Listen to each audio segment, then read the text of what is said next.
Good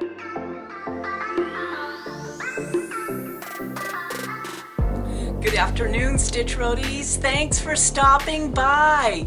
I really appreciate the company. You might want to get some stitching because I'm a little bit chatty today. It's like a break in the weather for a day. And so this morning we hit the door running. We went out for a long drive down the gorge and it was stunning. It was absolutely stunning, although freezing cold and very windy. But there were guys out there in the parking lot along the gorge that were getting their windsurfing boards out. And I'm not talking about teenagers. I'm talking about people my age. So those warriors are just, you know, they inspire you because they're not sitting at home watching daytime TV. They're out there, they're going to go out there windsurfing. It's just amazing. It's amazing and inspiring.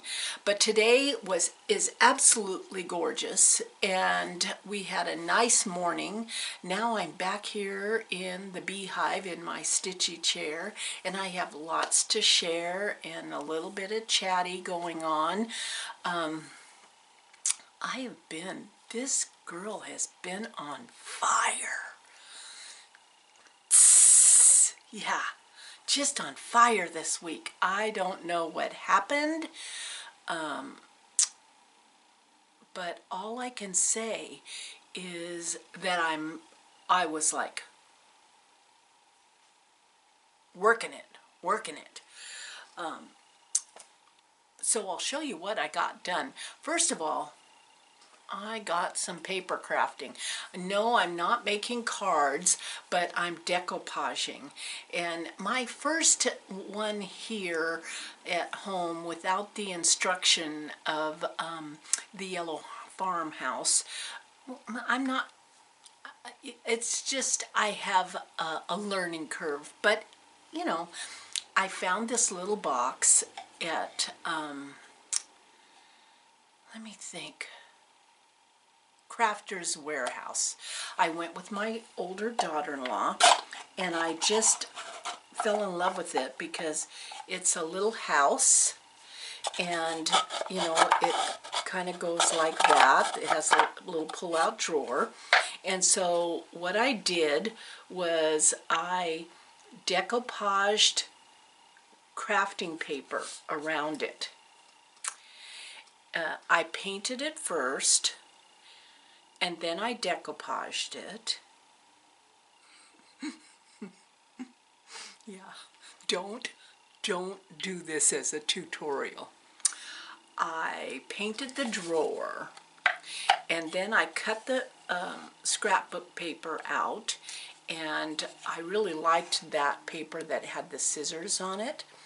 And I glued that, and then glued a different paper to the top, and then I sanded it a little bit on the edges, and I decoupaged it, and I think that's where I might have reversed the steps, and then I stained it. And I think I should have stained it first and then decoupaged it. But it's a cute little house, and it's a little drawer. So I made that, and then I made this. I couldn't believe it. I'm not going to show the other side, so the person who's receiving it won't guess, hopefully. But this was an ornament I found, and I made a pin cushion in the top of it. And then I made this little pin with the beads that I've been ordering beads left and right, and you do it with corsage pins. So you order the corsage pins, and then you order all the gazillion beads, and then you have some clear glue, and you put glue on them and slide them up the needle, and then you have a cute little, and look at that little pin cushion. Isn't it sweet? That isn't all I did this week. I can hardly stand myself. I am so cool. So I finished my grandson's prairie schooler Santa, and right in the nick of time, I'll put the link below. It's I know I'm gonna get the words backwards, but I think it's Sew Me Sarah. I think that's the floss tube, but I'll put the link down below. In her last floss tube, just as I was about to try to figure out how to finish the Prairie Schooler Santa, and I knew I was going to make it into an ornament, she had a tutorial of how she did flat folds, and there are numerous flat fold tutorials on the in the floss tube world, but it just so happened hers floss tube that I was watching at that moment was just the encouragement and the push forward to finish the flat fold ornament. And so I did it, and look at how stinking cute this is.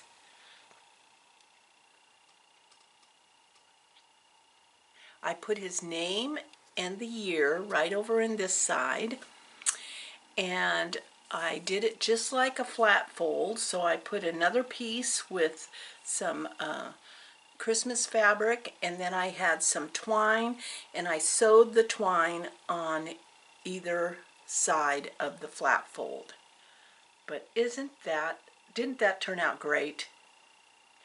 So now I'm excited about working on his little brother's, because although I won't have his little brother's stocking done this year, because it takes me a whole freaking year to do a stocking, I will have an ornament for his little brother. And that brings me to the stocking. I finished the stocking, the shepherd's bush stocking, and I got the pattern and the button kit from Acorns and Threads. They carry all the button kits. Yeah.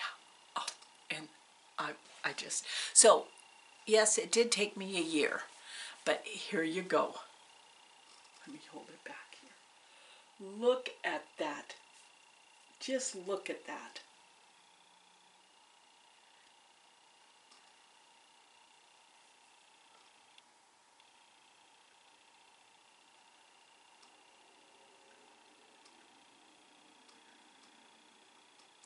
Now let me tell you how I finished it.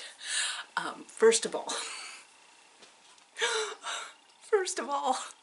I didn't read any directions on how to finish it because I knew that it would be confusing to me. I don't know what it is about directions, but they stymie me. Whether it's quilting or cross-stitching or crafting, it's like I just need to figure out what's going to work for me. And so I did not, even though I asked on Flosstube how people finish their stockings, and I got a whole bunch of suggestions of sites to go through, to go to Shepherd's Bush site. They talk about how they finished it. I just knew that would increase my stress level.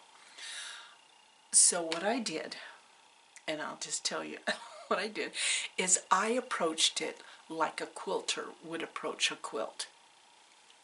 So first I had, let me just go through this.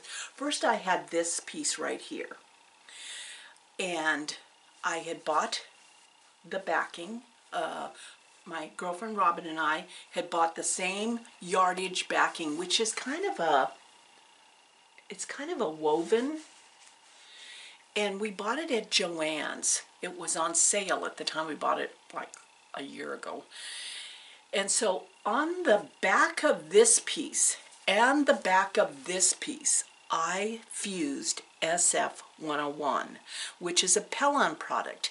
And the reason I did that was because these are both loosely woven, and I didn't want any raveling. So I fused the SF101 on the back side of this and this before I cut them out. And then I went to Pioneer Quilts here in Portland, and I bought some of Bonnie Sullivan's yummy, yummy flannel. And so that was the flannel I bought. So I layered it like a quilt. So right sides together on the inside. So the inside, right sides together. And then I put this on top of the right sides together and this on the back. Does that make total sense? I don't know if it does. And then I cut it all out. So I had 4 layers.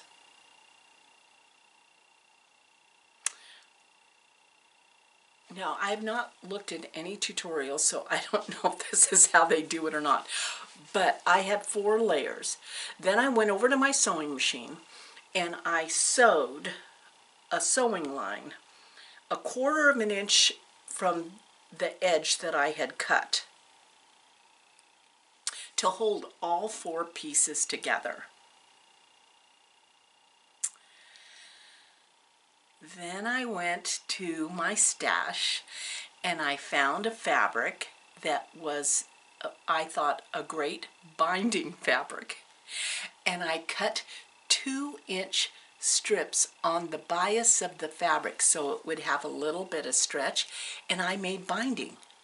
And then I bound it just like I would have bound a quilt. And so I bound all the way around this edge of the stocking, and then with the second piece of binding I bound the top. And then just like I would with my quilts, I slip stitched the binding down just as if I was tacking a binding on a quilt. It totally worked.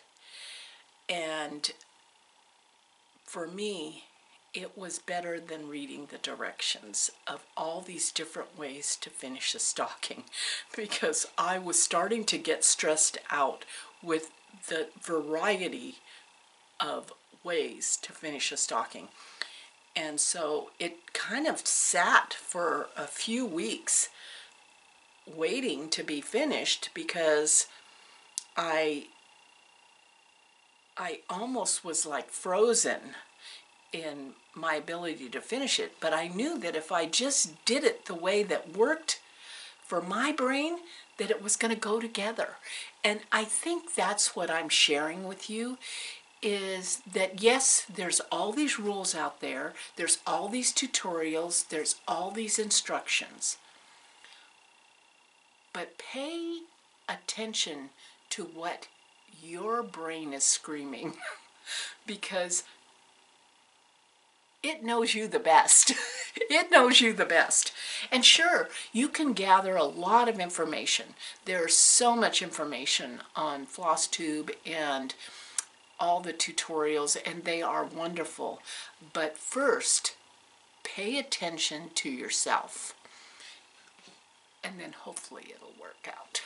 Yes, so there I am. There I am. I'm so stinking happy. And so come December 1st, I'm going to start his little brother's stocking. It won't be done for another year, but I already have it all kitted up. I got the pattern and the floss and the button pack from Acorns and Threads. So I'm ready for that one. And I've already started the next Prairie Schooler. And that's the other thing that I can share with you, is the one constant that I have in my crafting, stitching, quilting world is finish a Prairie Schooler, start a Prairie Schooler. And I don't know what it is about that, but there's a comfort in having that concrete guideline. The rest of my life may be total chaos, but my Prairie Schooler Santas are a comfort. They're the spot I know that I am going to every morning when I have coffee with G. I'm going to be stitching on a Prairie Schooler Santa. And it also is the project that I would take traveling because it's small. And I have it in a It's So Kelly folder. So I love that that I may be all over the board in everything else, but when it comes to the Prairie Schooler Santas, it is a peaceful spot for me. So whatever that is, whether it's a Prairie Schooler Santa or a Plum Street sampler or a, you know, whatever you, the little house, you know, some kind of small that that gives you satisfaction, because we do have so many big projects, and is a constant that it's just kind of flows. It just kind of flows. So I am most happy with that. That's all I can say, as I'm most happy with that. I forgot to share some haul that I got on the, that I was going to show you on the last Flosstube, but I got distracted and forgot to do it. But when Janine came over, she's the owner of Acorns and Threads. When she came over for a visit, she brought, what's really nice is that you can call when you're kind of local. And that means if you're within 2 states and you're planning to travel and visit, you can call the shop and say, can you have this waiting for me? So if I'm looking for a certain kind of needle or a certain thread or a certain pattern, and I call up and they have it, they'll put it in a bag with your name on it so that when you arrive, you can pay for it then, pick it up. Well, I was lucky because I had a bag started at Acorns and Threads, but she was coming over. So she said she'd bring my bag for me, which is like, oh my gosh, I have a personal shopper.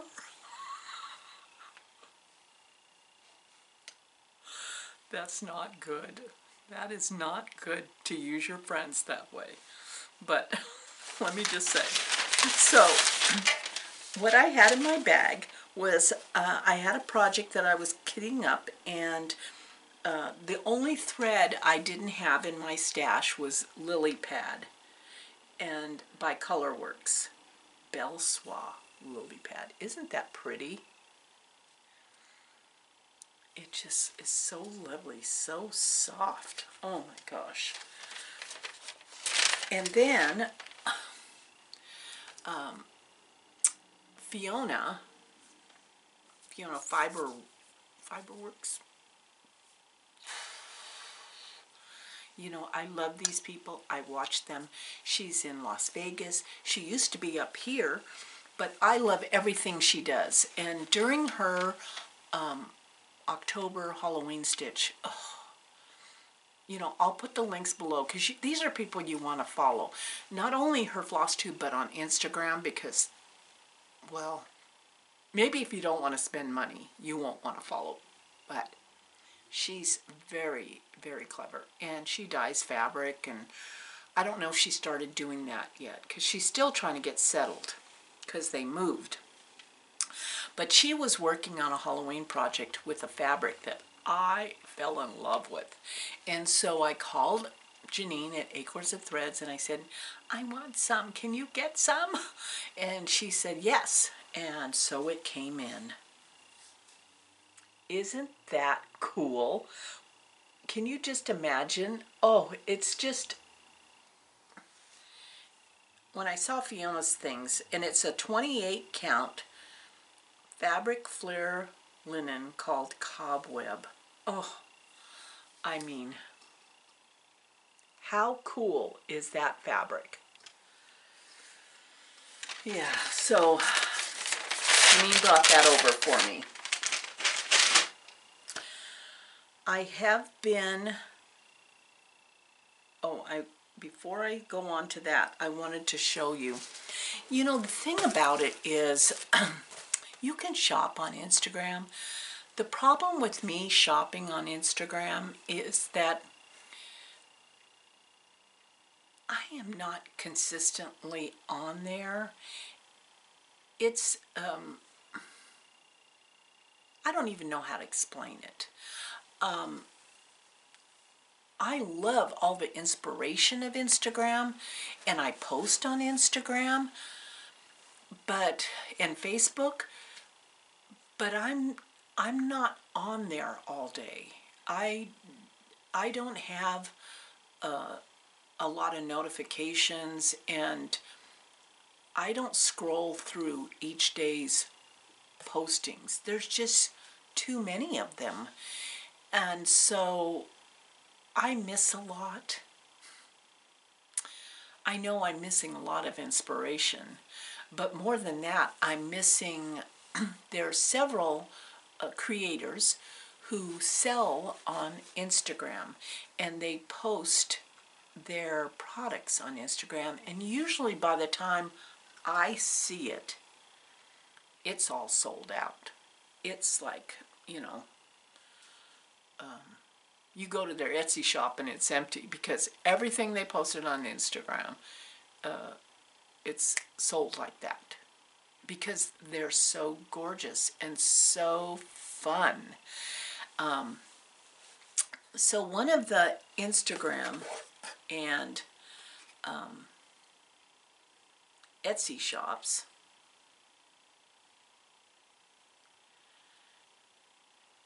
is she still on Etsy? Or she has her own. It looks like she has her own. So I'm going to post the link below. Is Under the Woolen Willow. Now, I've known Michelle a long time. I have been a fan of hers for a long time. She has a book that's published. She has patterns. She is just a dynamo. And I mean, look at the paperclip bookmark. I love that. So I will post this. But what she has had recently is strawberries. Now everybody is into strawberries. So of course, I have to be into strawberries too. But here's how my mind works. I see things and I think, I can make that. I should be able to make that. The problem is I don't have the time to make everything I want to make. And so then I'm strawberry-less because I've been too, I've been too much in my head thinking, I want to make those. I can make those. And, it's what it is. It's what it is. But when I happen to hit the Instagram at the exact time or around the time that she posted her latest strawberries, I could not go fast enough over to Etsy because of the fabric she made them out of. And it was a woven fabric. I mean, they are like so much texture and gorgeousness. But let me just show you. And she sent me extras to do what I want with. But look at these strawberries. Now, you have to take a close look at these. It's out of a woven fabric. Now, I can say I don't have any fabric like this in my stash. And I cannot wait to display these during strawberry time. And So they're so cute in the box. They're so cute in the box. So you're going to want to go over to her site, and you're going to want to pay attention. You're going to want to get on her Instagram. You know, in fact, I have one of her books here. Oh, so much, oh, I'm so good. You would think I knew exactly where everything I own is. But look at this. See, that is what she is capable of designing. And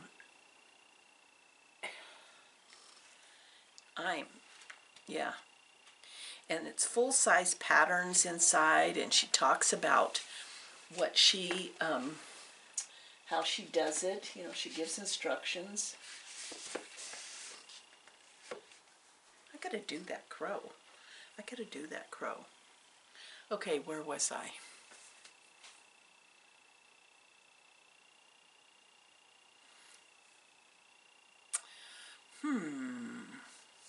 What to talk about next?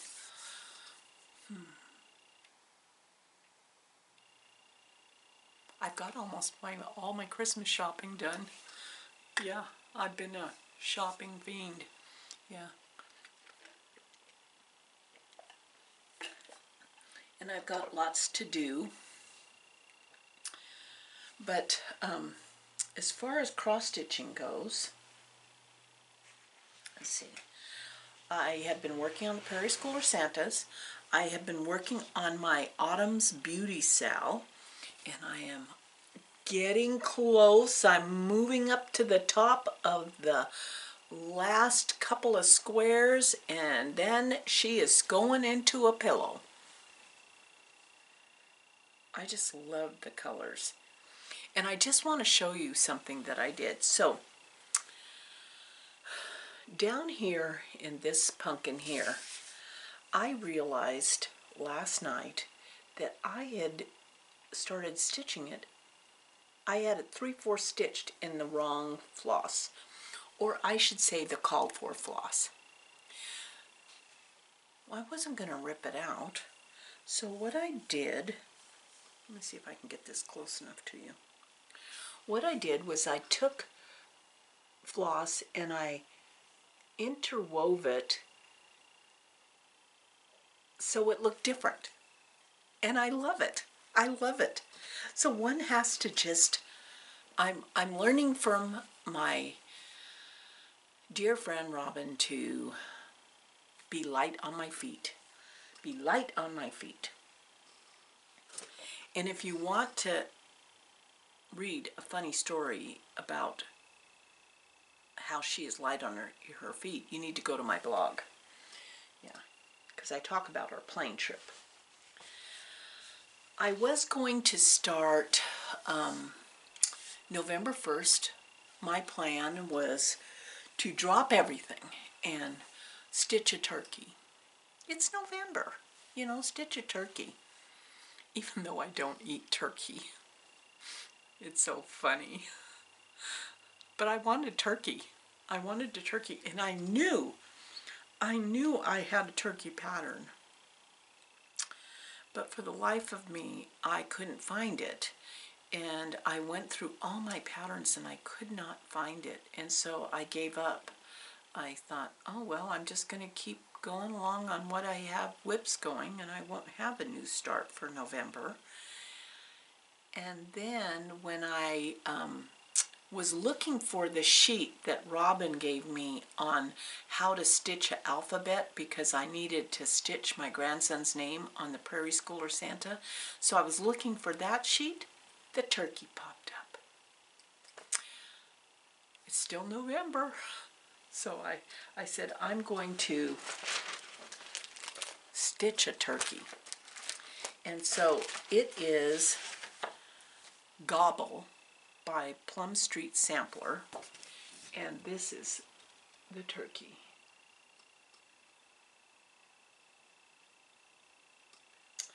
Yeah, and I started it And for those of you who have been here a while, I always need an edge. I am not a start in the middle person. I have to have a back. I have to have an edge. It's where my comfort zone is. I would never be in the middle of a crowd. I would always be on the outside edge. I would never sit in the middle of a theater, a movie theater. I would always be sitting on the back edge. That's just my comfort. And yeah, you know, we all have our thing, and that's my thing. So I have been enjoying floss tubes as I've been working and finishing some projects, so that has been it was great to see Barb from Lost and Floss. And then I've been watching all of the conversation about the Farm Girl Gathering, which is on my radar for 2022. Let me tell you, I really want to be a groupie of the Farm Girl. So I've been watching all the floss tubes on that because, well, I like Brenda Gervais' charts, and it was like just, it's in a part of the country that I've not been to, which, you know, as much traveling as we do in the RV, our world is getting smaller because we, you know, and there's still a few places though that we have not been. And the Amana colonies in Iowa is a state that I've not traveled in. So I really hope 2022 will, you know, I hope it'll be good. So I've been watching all of that. So that was Kyle Reckmeyer, Stitching and Sound, I think, or Sound and Stitching, Saltbox Stitcher, Brenda and the Serial Starter, Textilust, Kindred Stitcher. I've been catching up on anybody who went that I knew of that went to that, because I just wanted to get the feel of it and get my, you know, excitement up for really looking forward to that for 2022. So that was, I've been doing that while I've been finishing everything. Look at, my grandson loves these gummy worms, and so I have a little pack here. Those kids have been just so much fun. They are just full of it.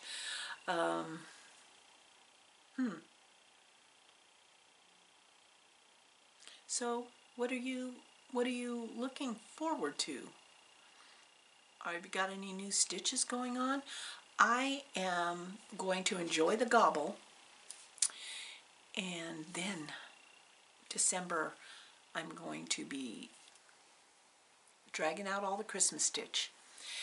Starting in January,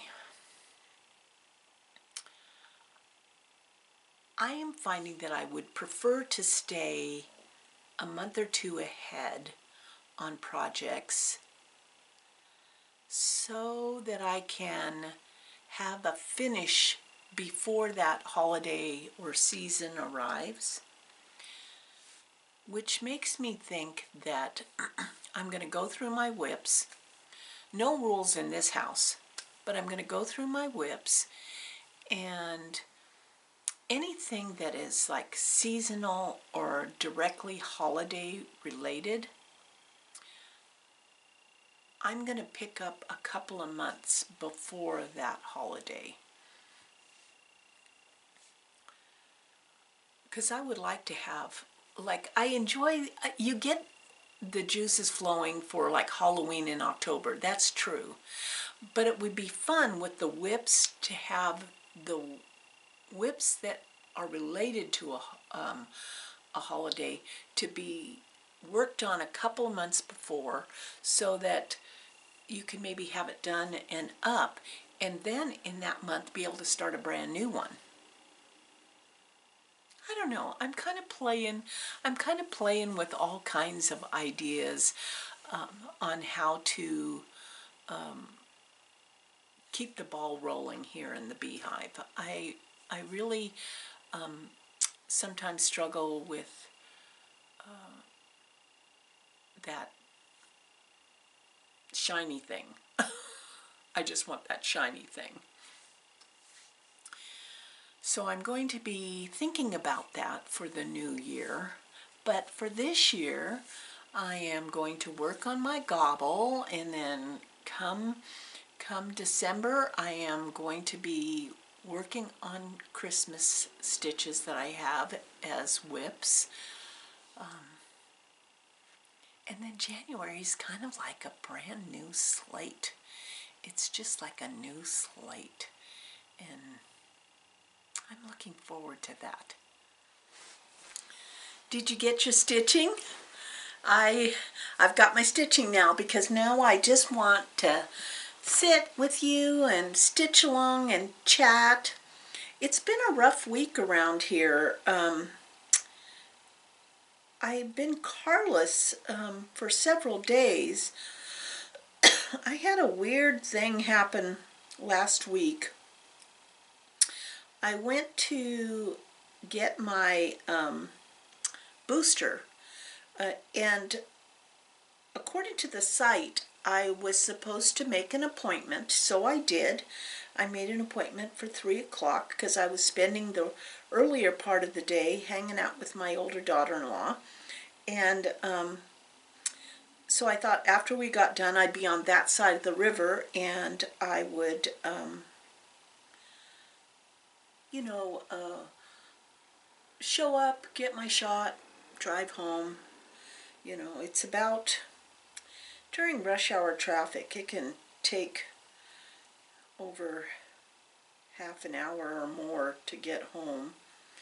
And so I made the appointment, and it said don't show up until 5 minutes before your appointment, you know.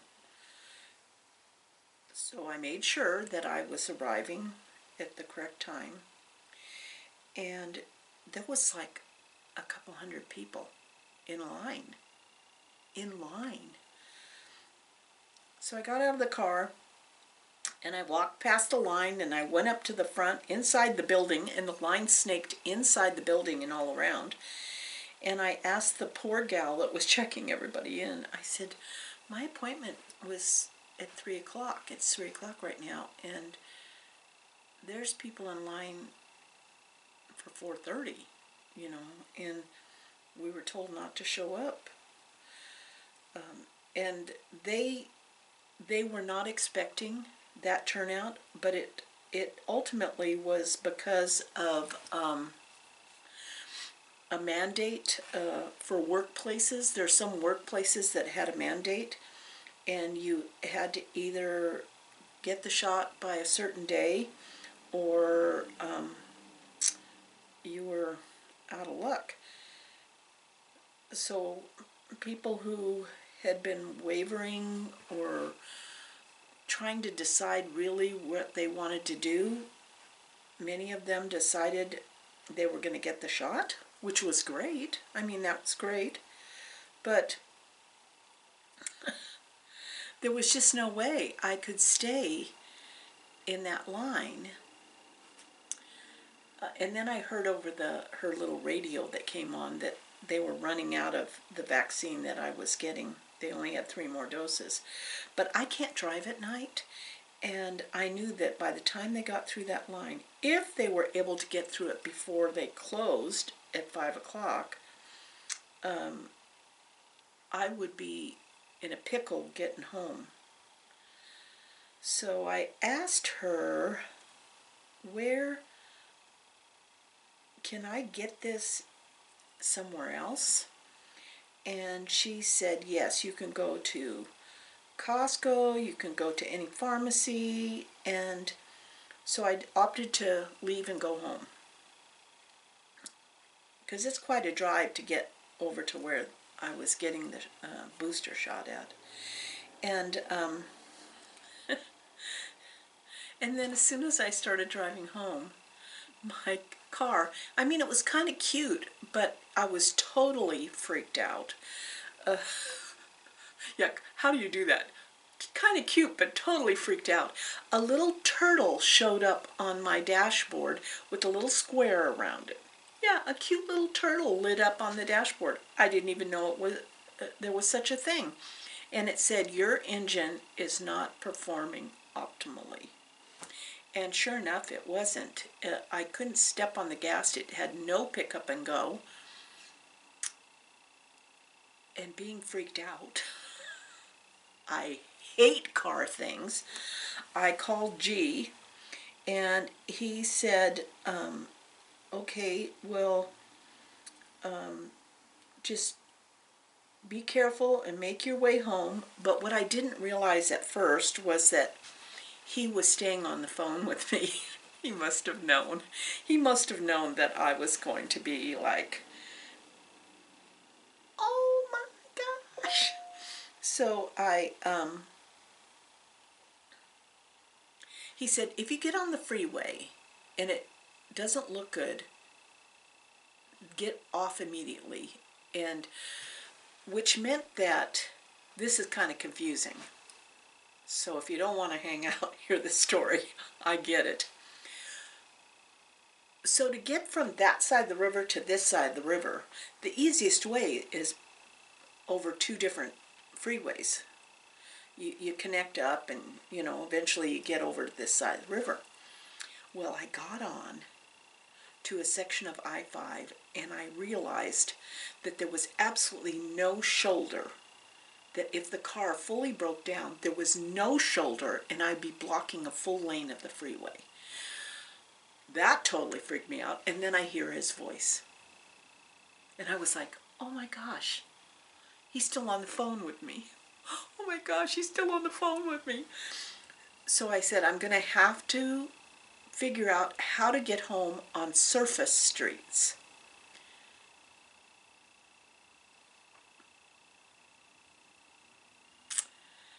That guy, he was a cartographer, so he's all about maps.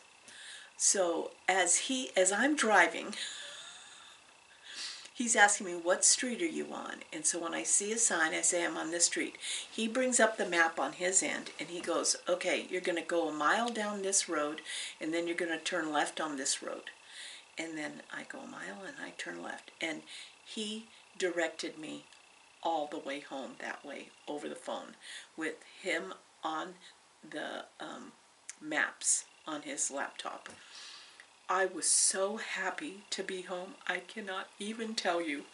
You talk about a glass of wine that was very much enjoyed. It was that night.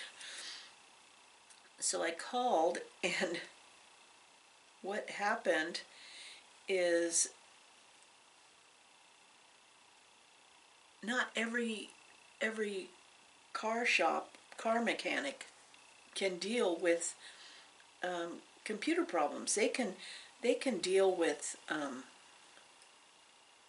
mechanical issues, but if it's a software thing, you really have to go to a dealer.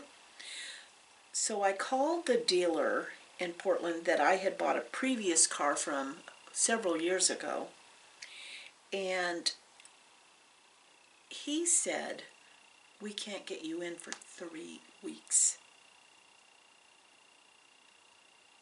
3 weeks. I was like, are you kidding? And he said, no, try this other dealer.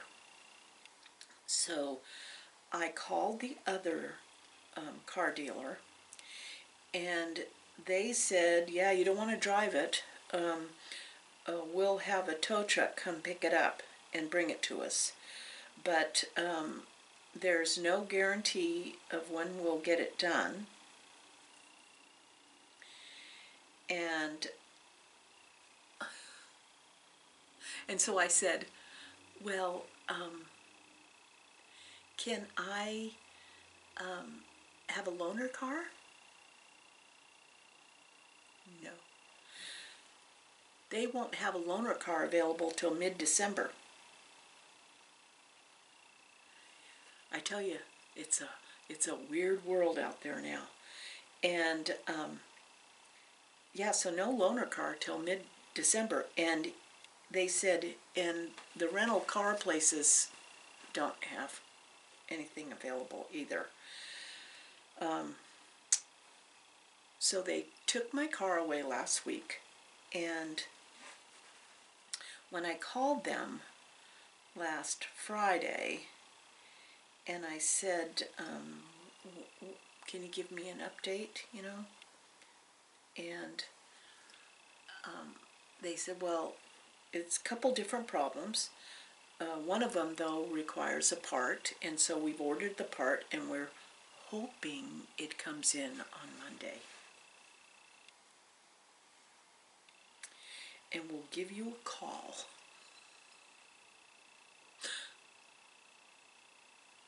It's a challenging, and you know, you can't waste any time being upset or getting fused over it, because in the scheme of the world, it's how things function now, and oh well. But what I have found is that not having a car and is somewhat, let's see, I'm going to get this thread out of here. Oh, there it comes. Is somewhat making it a more peaceful, maybe that's why I got all those things done. It's my brain kicked into being here, to not be whirligigging around. So there has been a benefit. And yes, G does have a car, but it is not a car like mine. It's a sports car. It's a sporty car. And so, you know, you can't get a car seat in it, and it's not, you know, four-wheel or all-wheel drive. You know, so it's a little bit challenging in terms of being without my car. My car is the workhorse car.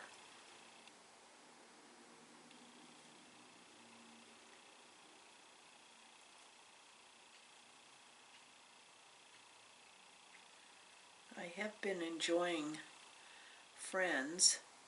I've been going back to the beginning and working my way through the seasons. It's been really fun. Yeah.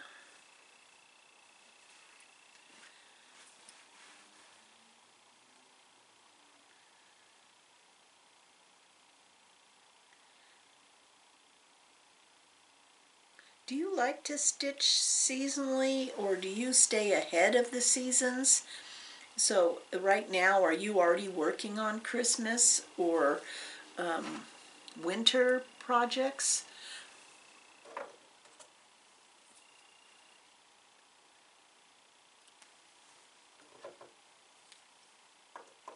I'd be curious.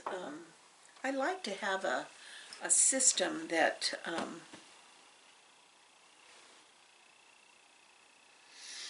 where I could get some things done ahead of time instead of after the holiday. You know, it's fun though stitching during the holiday on a holiday theme. So I'm thinking maybe I need two things going. One that's a whip that gets done beforehand, and then one that's in progress for the following year. That's probably what I need. Okay. It's been fun. I hope you were able to hang in there with me. And I hope that this week I will totally be done. So the next time we meet, I'll have a Autumn Beauties pillow. Oh, and I forgot about the giveaway.